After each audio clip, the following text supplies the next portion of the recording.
Friends, ఈ కాటేజ్లో ఉంటున్నాం. ఇక్కడే వాటర్ ఫాల్స్ ఉన్నాయి, చాలా బాగుంది.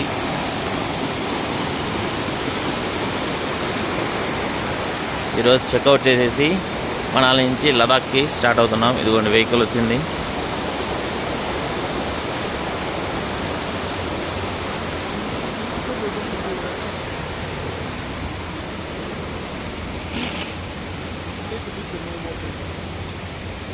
మహేంద్ర బొలేరో. రోహతన్ పాస్కి వెళ్ళి అక్కడ ఎంజాయ్ చేసి తర్వాత లదాఖ్కి స్టార్ట్ అవుతాం. లొకేషన్ మాత్రం ఇక్కడ ఎక్సలెంట్గా ఉంది.